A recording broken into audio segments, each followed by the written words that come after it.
civil constitution of the clergy. So with the French Revolution in effect, we have had previous changes. We've had the storming of the Bastille. We've had the Great Fear. We have had the abolition of feudalism, in which we changed the social order of the nobility, and they gave up some of their power and privilege. And if we think about it, right, this old regime of the church, the nobility, and then the third has been increasingly dismantled, but we really need to start with, they believe they needed to start dismantling the first estate, which was what? The church. So their goal with this National Assembly, as well as all the revolutionary fervor, is to try to bring the privileged estates into the new French nation, try to get rid of their privileges, make people more equal before the law.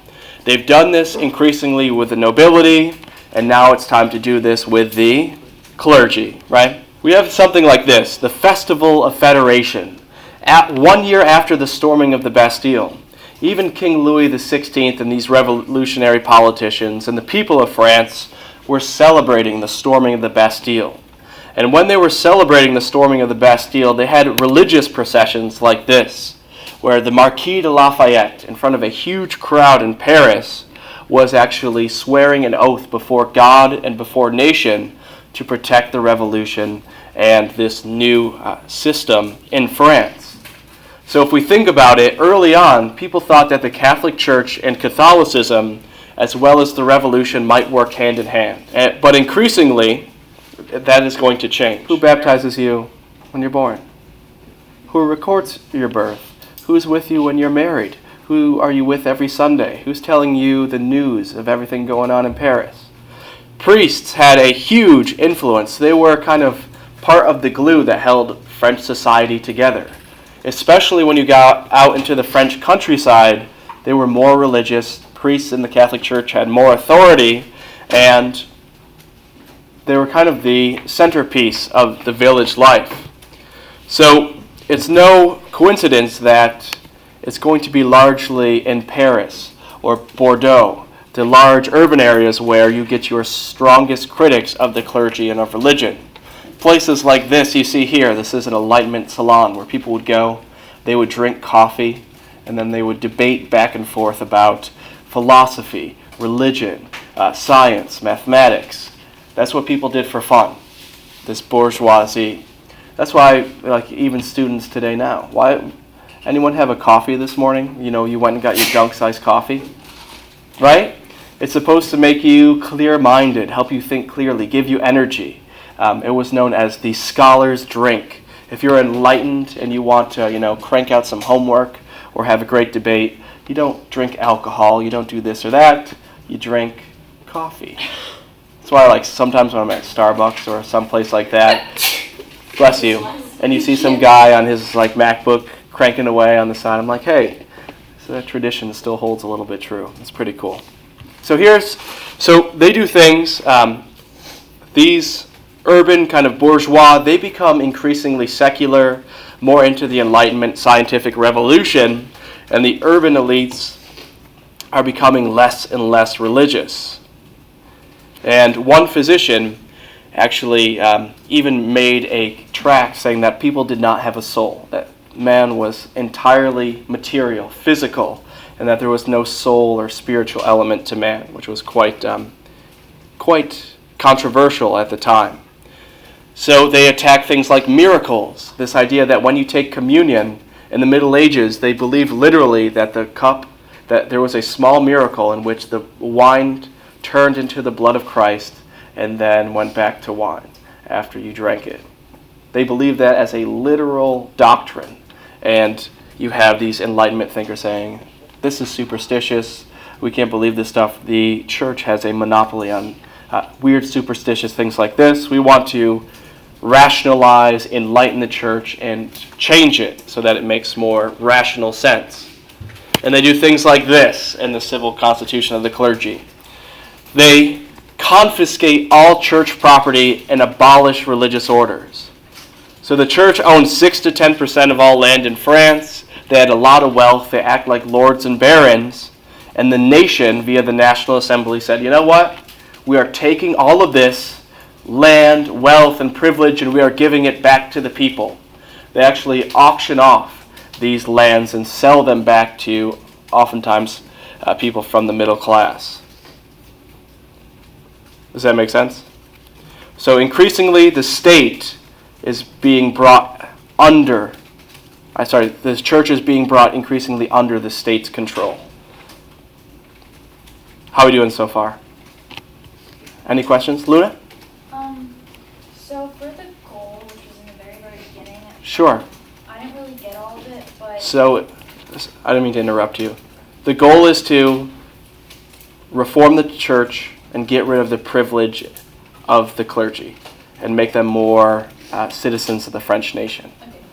And what they're trying to do is they're trying to make Catholicism, they're trying to have like a state church, a national church that is connected really only to France and less to Italy.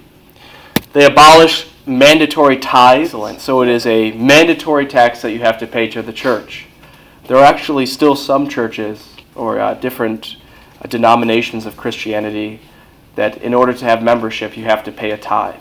Like my wife has some family that are Mormons and they have to pay a tithe in order to be part of the church. So they abolished these tithes, saying that, yeah, you can give them if you want, but these are voluntary. The church does not have taxing power. That is in the power of the government. They also especially criticized monks and nuns. So they abolished monk vows. They would tell them to return to secular life. They also want monks to, they had to swear an oath, a vow of celibacy, that they would not father children. And then here are some structural changes in the civil constitution of the clergy. Now you have the election of bishops and priests. So they're not appointed anymore by the king or by the pope or by someone on high. They are now elected by the French nation.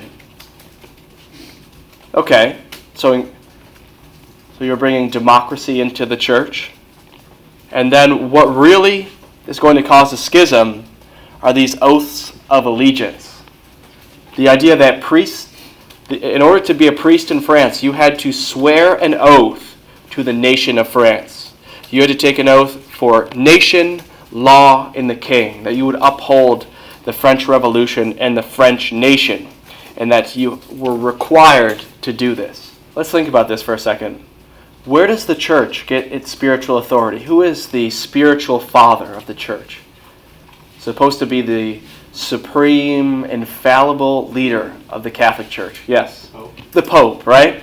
So if you are a priest and you believe in God's church is the Church of Rome and the Pope is the heavenly father of that church, can you swear an oath to put your nation, your people, your king ahead of your church? It's debatable, right? Many people are saying, I can't do that. I care about my church more than I care about the nation. I care about God's church.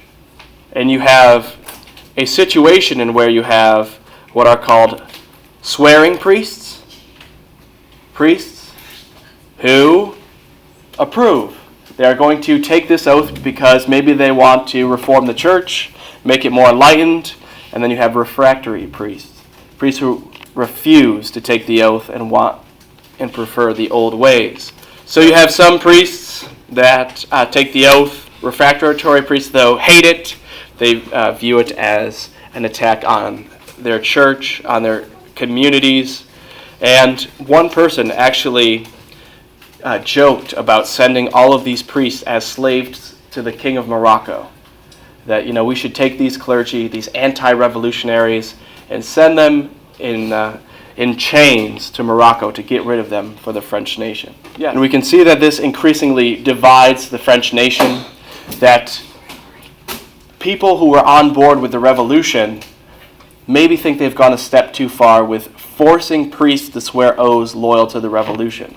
And you can see that if you look at places like Paris or the populated South, that tends to be very pro-revolution. We can actually see other areas that are rejecting the revolution and are starting to maybe back the church, back the monarchy, resent some of these reforms. And it'll be because of some of this chaos that we get the radicalization of the French Revolution. When people are deemed to be enemies of the revolution, they can be executed, they can be tried, they can be killed. So a lot of these refractory priests that do not swear the oath will actually be guillotined. They'll be executed. They'll be deemed enemies of the revolution. And Catholicism will be attacked.